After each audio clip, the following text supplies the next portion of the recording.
Welcome to Sunday Morning Quarterback with Jay Stockwell and Bob Frady.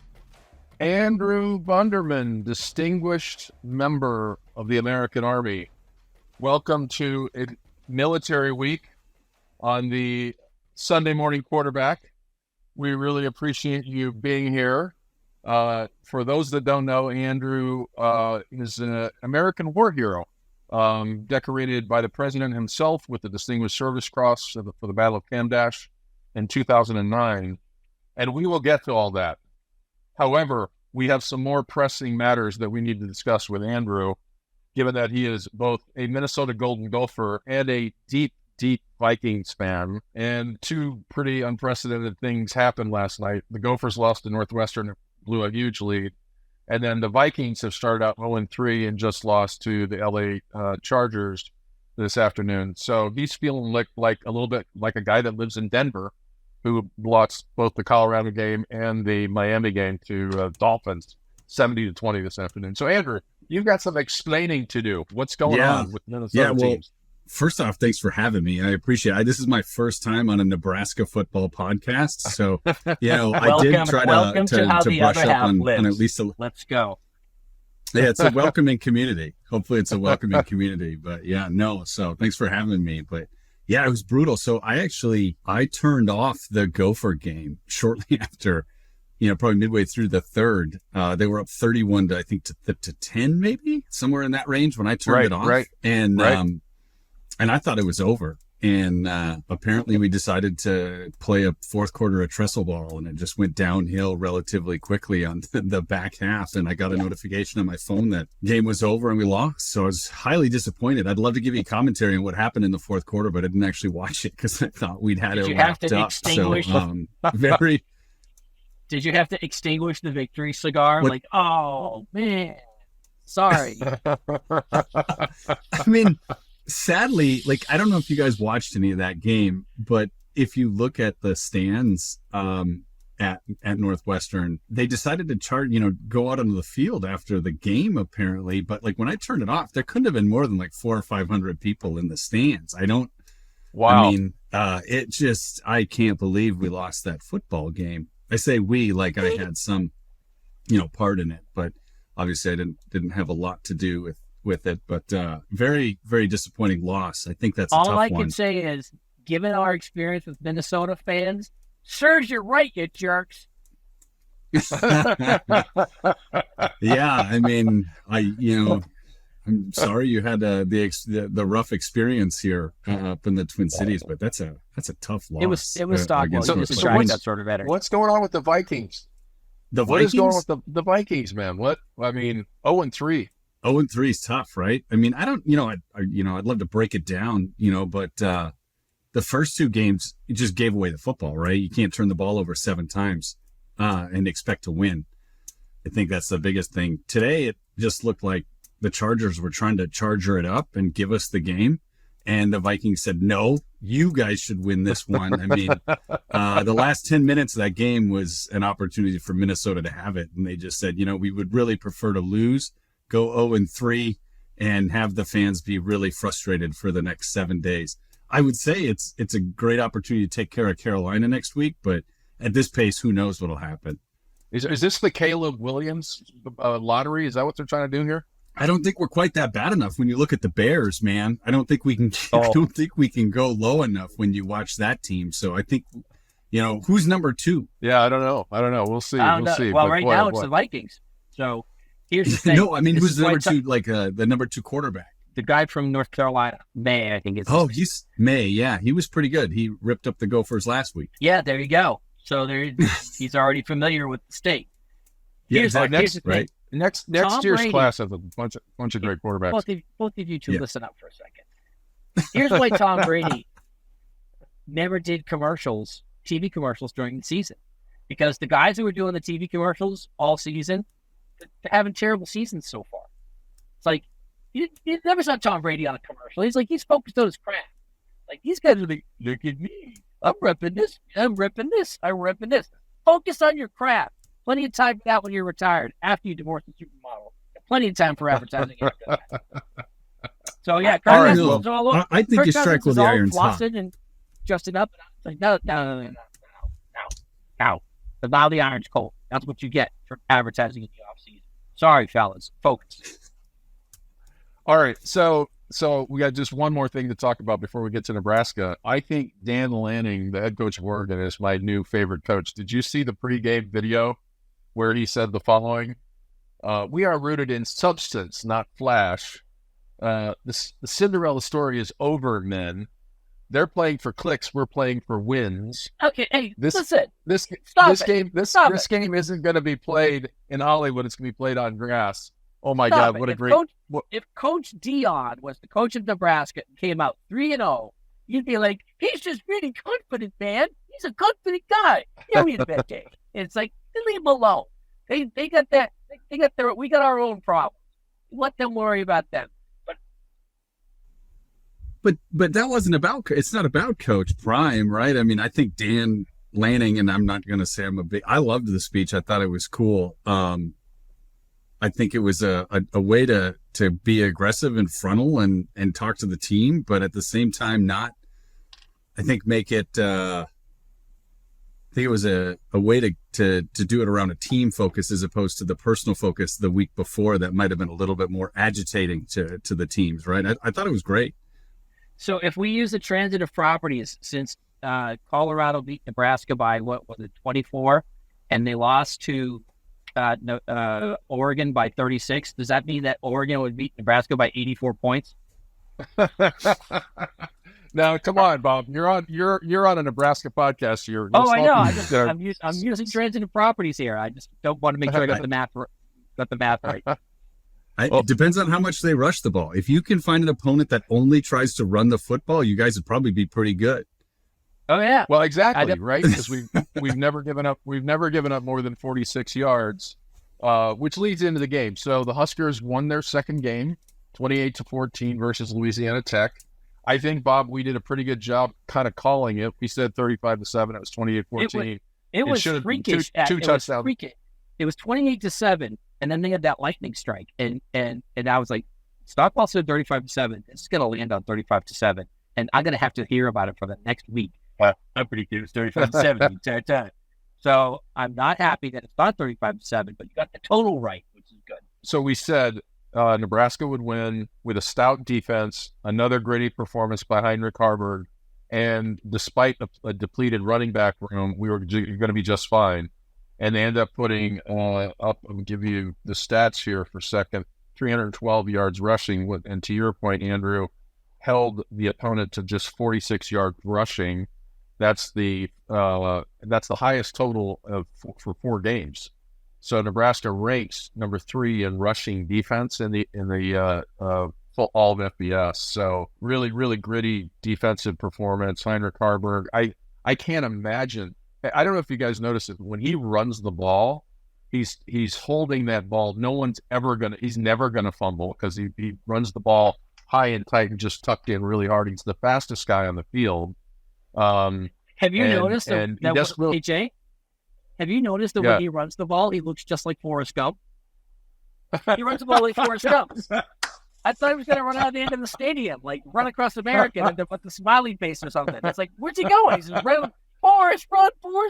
It's he's running. He's running upright, and he's got the ball tucked in right here, and no one's going to get it. Like knee braces are flying off. Like run! He doesn't. The guy does not turn the ball. He's an accurate passer as well, right? The best part is that on the first run, his playbook was flapping on his arm, so he was studying and running at the same time, which is why they did better in the second half. It's a technique. It's a technique. Does this mean you guys aren't going back to the turnover machine that you had for the first couple of games? Oh my God, I hope not. I really hope he's kind of won the battle. He came in for a play, and he was living worse than me. And it's like, you sprained an ankle. It's multiple weeks. It's not something. So you're not over it in 2 weeks. And he tried to run, and it was. As an old guy watching him run, and I was like, wow, even old guys are better than that. So just going down the list here, let's finish the stats here real quick. Total offense, 419 versus 338. Great job on 3 fumbles, none lost for Nebraska. There was 1 interception Time of possession of 32 versus 27. Penalties were in pretty decent shape. 6 for 55 versus 12 for 100.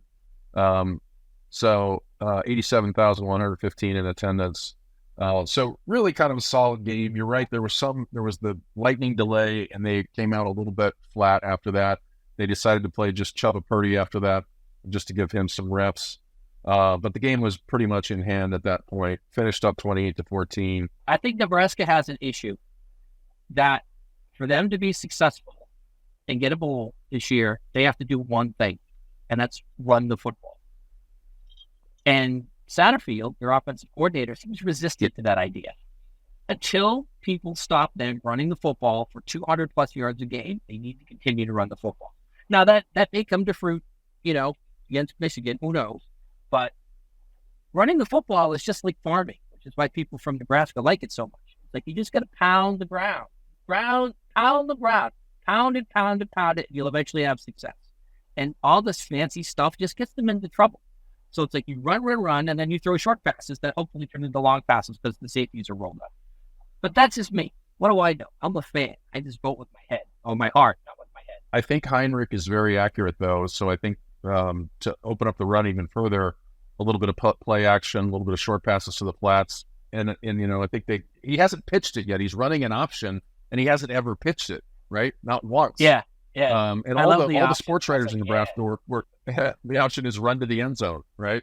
Little Forrest Gump trot down the end zone.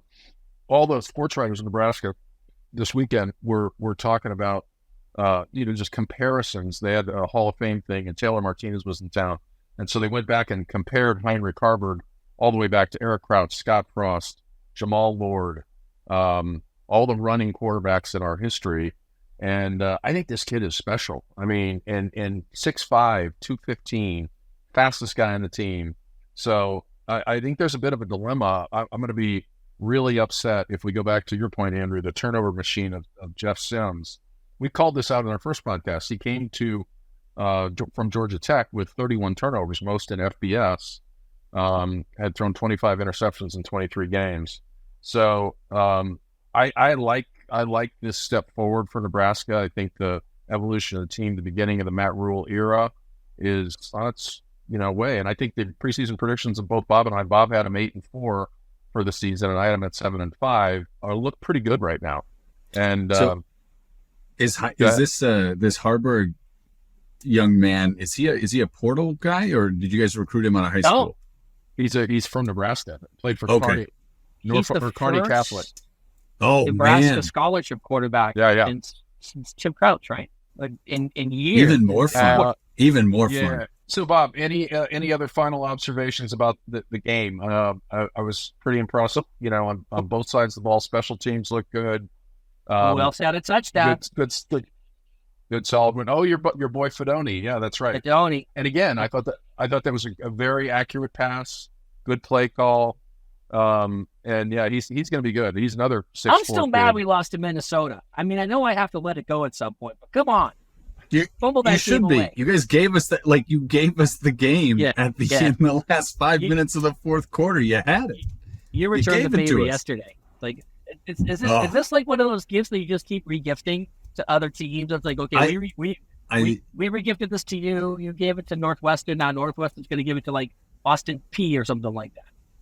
Well, I don't know. When I look at Minnesota, you got Ohio State and Michigan on the schedule this year, right? And so you start looking at where the wins are going to come from. And if you can't close out Northwestern, it concerns me. And now all of a sudden our freshman running back is banged up. Don't know how bad it was, right? But we run a freshman running back for 31 times last night. And then he goes out at the end of the game because he's hurt. And we obviously don't trust the rest of the backfield. So I don't know what's going on there. And you I don't know. The rest of the season will be interesting. You guys miss Mo. You built a whole offense around Mo. We had Tanner and Mo here for the better part of a decade, right? I think they were here like 6 years or something like that. And we had like an O lineman that I think here was 7, right? I mean, just an absurd amount of time. He might have been closer to his 40th birthday than me. I don't know. All right. good game. We've got Michigan coming in.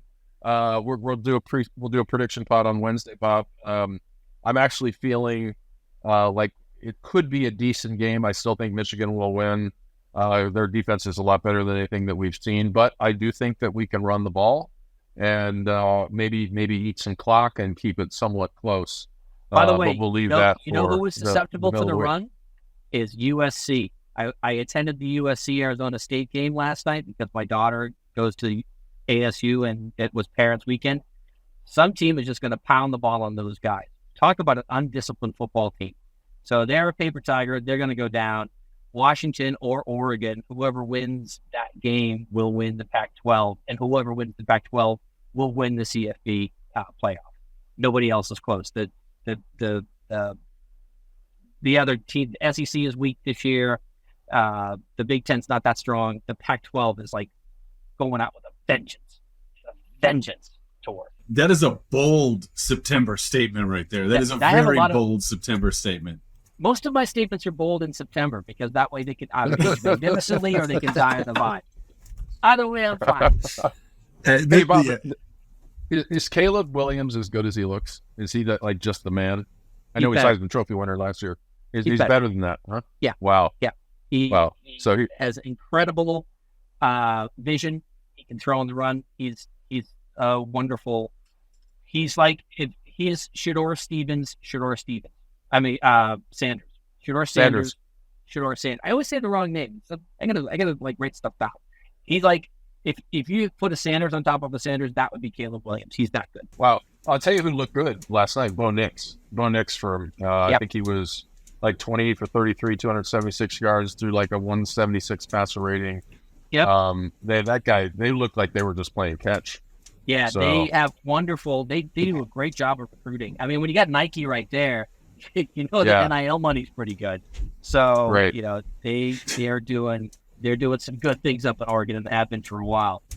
But anyway, yeah, I still, the Big Ten West is there for the taking.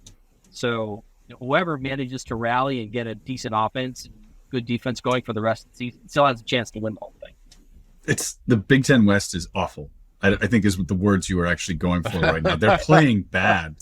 I mean, now you got to feel good about where Nebraska sits in the Big Ten West, right? Like, I mean, Iowa didn't exactly show out last night. I don't know if you guys saw that one at all, but it looked rough. Well, they had scored so many points in the previous game that they used up their allotment of points per game. Yeah. So they had to put a 0 on there to get the average back down to where they felt comfortable. Yeah, no, I mean, the Big Ten West looks rough right now. I'm hoping that most of the teams get better as the season goes on, right? Just so we can see some better things. I think Nebraska's trending in the right direction. Minnesota's not. I don't know what's going on in Wisconsin. I got to pay more attention up there, but I won't watch them more until October. But it certainly seems like the West, to your point, is very much takeable for somebody that wants to string 4 wins together or you know, in late October. It feels that way. I made notes about the Big Ten and Nebraska here last night. You know what I mean? Like I stayed up late. What's wrong with you? I like to, you know, it was. I can attest the fact that Andrew comes prepared for everything except golf, but we'll talk about that in a minute. Yeah. Bomberman. So Bomberman. let me get Bomberman. Yeah, exactly. So let's turn our attention to our guest here. Again, thank you, Andrew, for being here.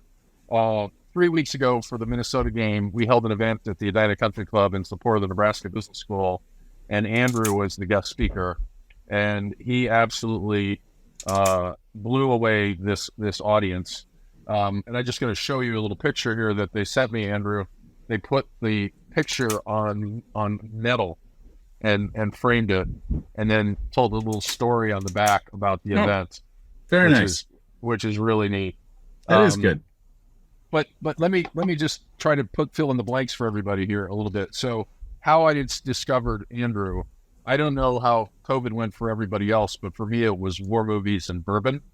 And in 2020, I noticed this. In that order. And in 2020, I was watching this new movie that came out called The Outpost. It was based on a book written by Jake Tapper.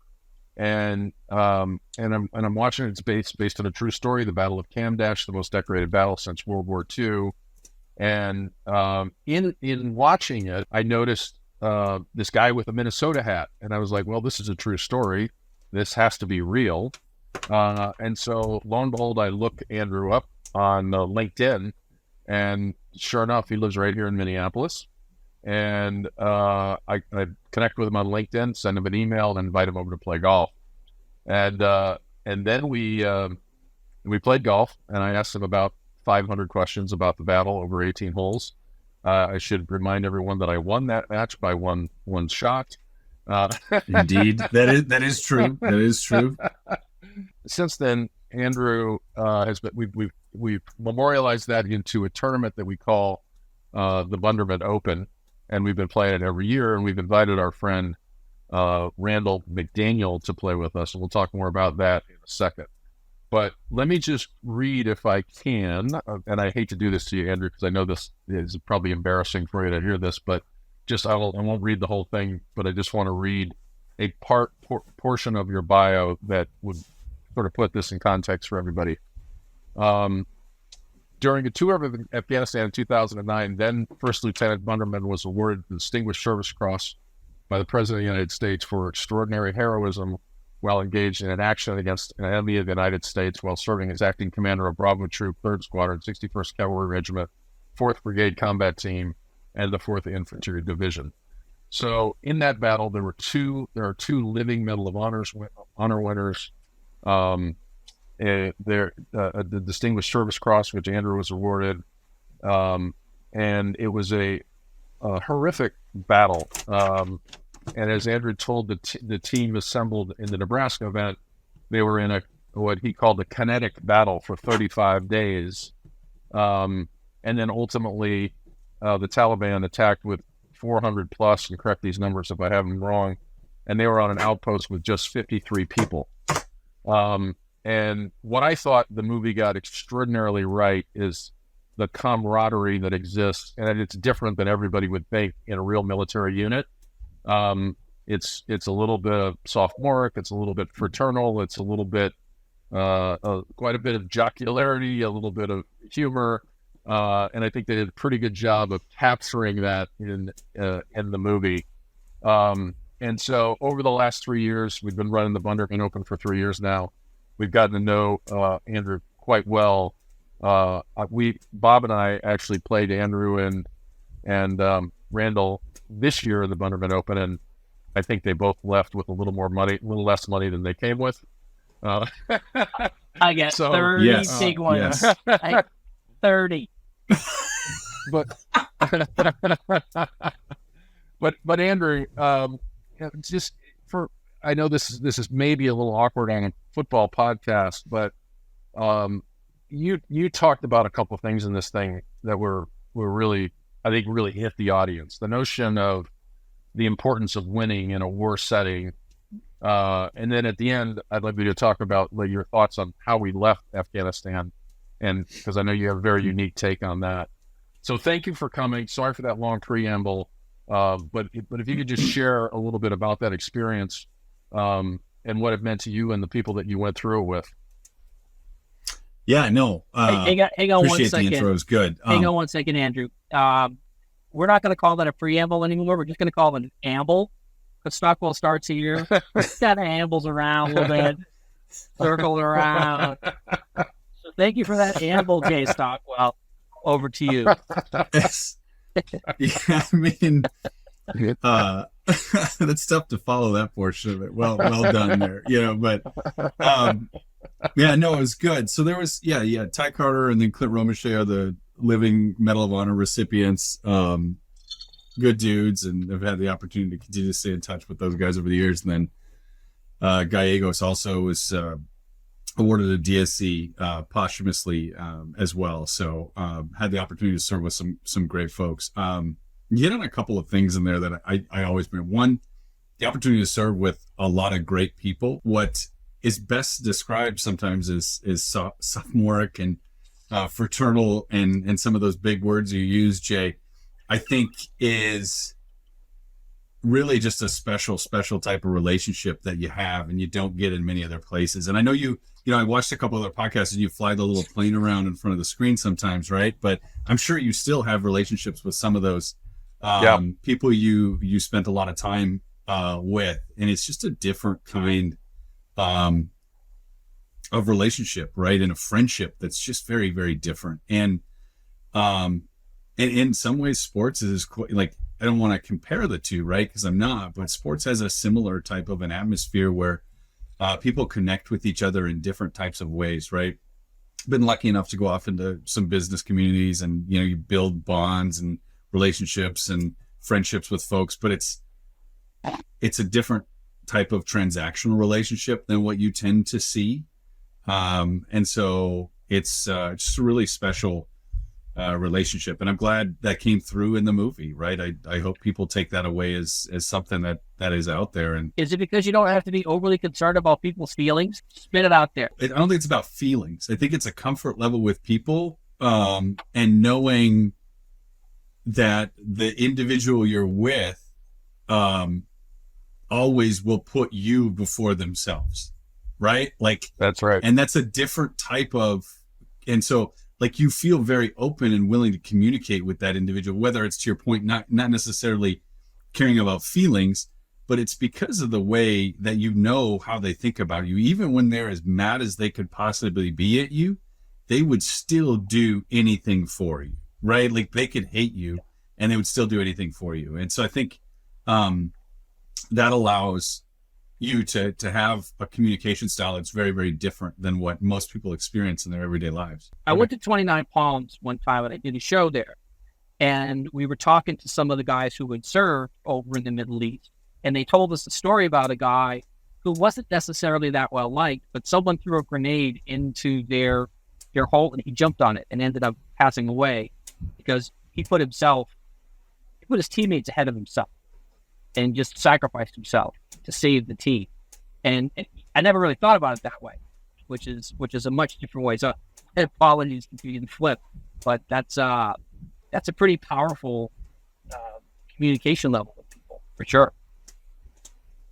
Andrew, for the people that have watched the movie, explain what you were doing in such a remote location, because I think that's important context for this story. In the earlier 2000s, right, 2005, 2006 timeframe, that part of Afghanistan was relatively friendly to coalition forces. And so at that point in time, the U.S. Army and coalition forces had really transferred to kind of a coin strategy where we were trying to embed units closer to population centers and spend time within the population so that you could work to, develop infrastructure and government and governance, right? And these economies of scale that allowed people to kind of, move forward in a different way than previously had been under the Taliban. And when we first established, not my unit, but other units established Cop Keating, it was relatively friendly.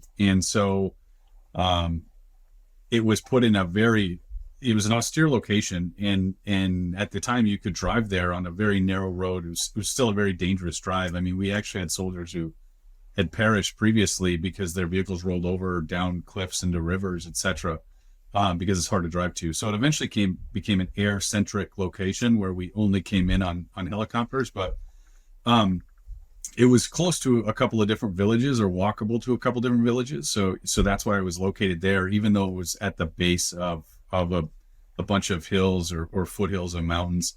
There was some overwatch with some OPs, but no direct line of sight. But it was placed there so you had the ability to really project force and communication within the local population down within that valley. And did you know there was a Nebraska connection to the crew that was out there, Lieutenant Huskers? Did you know him? I did not know him. He was in a previous unit. Got it. But a Nebraska guy nonetheless that served in the same area. Yep. Yeah. Yep. Go ahead. Sorry, Jay. He ended up being killed, unfortunately. Yes. And Brad Larson, another Nebraska native, I think Doane College guy. was there in my unit as well. I think the picture you're referencing that is there's one with Clint, myself, and then Brad is there as well. I think he happens to be wearing a Nebraska hat. So how disappointed was your wife with you after she saw the movie and how handsome you were in the movie versus how you are in real life? Like, was she mad for like a week, or was it 2? Did she forgive that? What happened? We've been married a lot of years now, so she's used to just constant disappointment. So it was probably okay. She was probably more disappointed when I came home and said I lost to you two yahoos playing golf. So Andrew, let's talk about the final battle, and then I want to ask you about the question that was asked at the event about the way we left Afghanistan. Just talk about the battle and how it played out. It was, you represented in the meeting. It was 35 days, and then the more concentrated battle happened out of the end. How did all that unfold?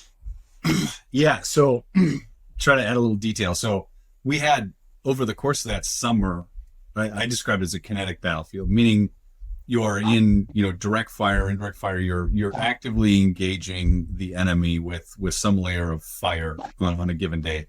And so for roughly a month leading up, you referenced 35 days, every single day we had some level of engagement with the enemy. And that was true throughout most of the summer of 2009.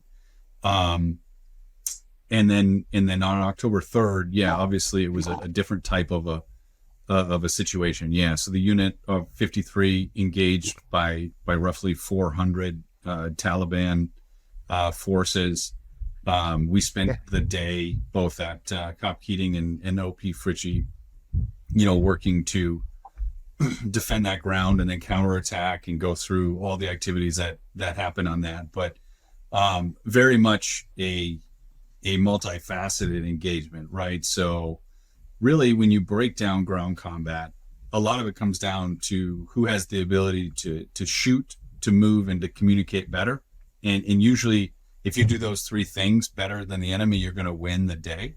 And so the enemy did a really good job for the first several hours of decreasing our ability to do those 3 things. Really, particularly to shoot and to move.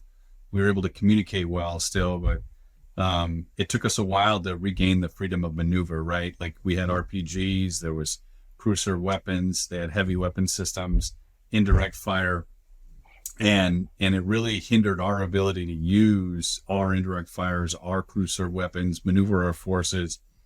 We're in a location that was a long ways away, so it took over an hour to get indirect air support. So it just, it took us a little while to get that, and eventually, the team was able to regain that freedom of maneuver and regain the initiative, right? So we worked with indirect fire, we worked with our rotary wing aircraft, we worked with fixed wing aircraft, and eventually you just start taking little bits back, bit by bit. There was a QRF that came in later in the evening that was able to secure some more higher ground above us and push down to our location. And you just keep working in small teams, and what it comes down to is, set up a base of fire, maneuver, and just get after it. And so, as much as we talk all the time about how warfare has changed over the years, and it does, it constantly evolves with different weapon systems and the tactics and platforms and all these different things. It always, at least to this point in time, comes down to soldiers going and taking territory with the support of all those different things. But at the end of the day, it's still guys on the ground running forward, and always super proud of the way the team always ran to the guns and moved forward. Unlike you two, I haven't served. My dad served for 31 years and would never talk about it. He's a World War II veteran. Stockwell's experience as well, there were 2 drinks and the commander's daughter, and I can't really relate to that. I was in the back of the airplane. We were flying around, and then next thing I know, holy God. But I would imagine it would be completely terrifying to be in that environment Or is it you just become so focused that you don't even recognize what's going on? Emotionally, how did that play out for you? It's a great question. I think everyone in some fashion has fear, right? Now, how you react to the immediate rush of that is really important. And I credit the Army with really training soldiers well to how you react right after it. And then to a certain extent, there is some muscle memory to it, right? So Jay referenced, we spent months before this where we had direct engagement with the enemy and doing a lot of different things. And, you saw, people get hurt, and you kind of went through these different iterations of things happening. And I think some of that prepares you to do better the next time if you approach it correctly. It doesn't mean it doesn't mean people don't get frightened. It doesn't mean it changes decision making. But it does allow you to, I think, take a step back, breathe. And I don't mean take minutes to make decisions, but maybe you make a decision in a second or two. And that extra second or that extra beat may make all the difference, right? In how you respond. And so, there's something to it. I think how you respond to it, if you breathe and think about what you want to do and what you're trying to accomplish for 1 second, you'll generally make better decisions than if you drastically just try to go do something crazy. But it's an incredible rush of adrenaline and that you have to fight through in order to continue to really focus on what you're trying to do. So Andrew, there was this part where Romeshay, we got to go take back the weapons. We got everything we need here to win this battle. Mm-hmm. Was that represented in the movie accurately? Yeah, I mean, I think Hollywood probably takes liberty with words. It's hard to always come back with the exact verbiage of things, but generally speaking, when we'd reach our limit of how far we were going to compress, that it was, hey, we're going to go to the ammo control point next, right? That was where you wanted to go take back. It provided us with a great level of conceal and cover location to go from. So I think it made the most sense when you look at it. But that's generally accurate. Yeah. Well, very cool. Thank you for sharing this story again. I know you blew away that crew that was there at the Atlanta Country Club.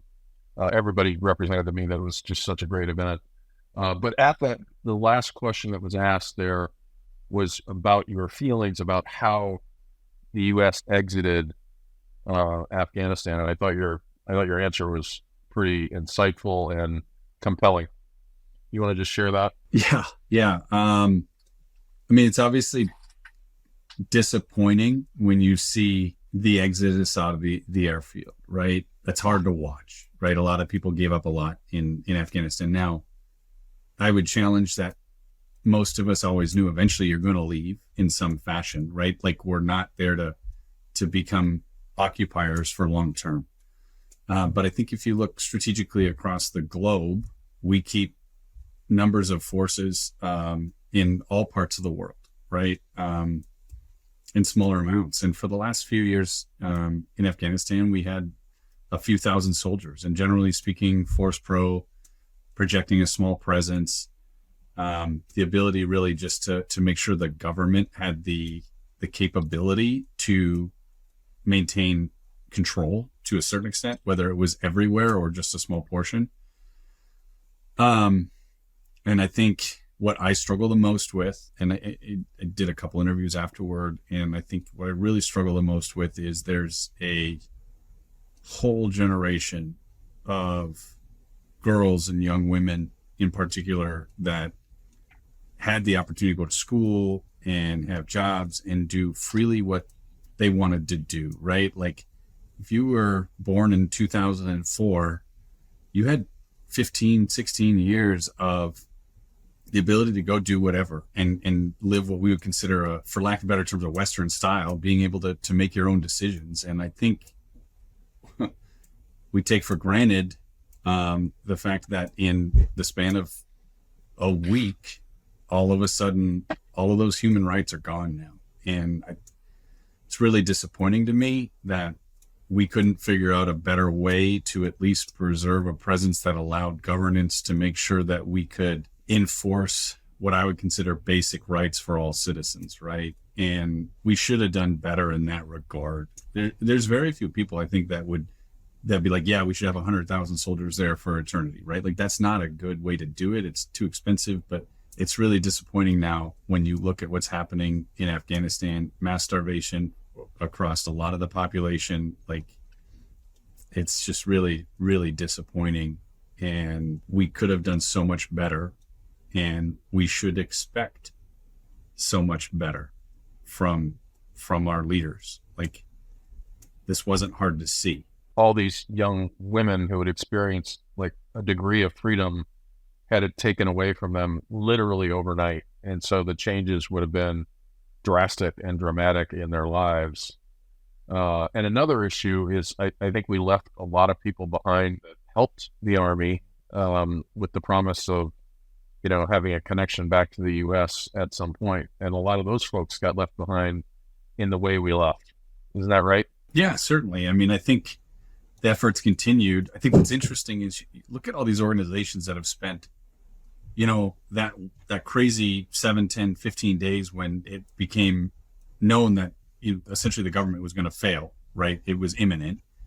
Think about the number of ex-service members that literally went over there trying to help out. And then they built these networks trying to figure out who is where. And they're still doing that to this day. There are people still working on it. And I'm grateful for the effort they put into that. We have the ability to do so much better. We have so many really smart people in places that can make a difference. And yet, for whatever reason, we are unwilling to come to grips with the fact that we deserve so much better and can put so much better leaders up front.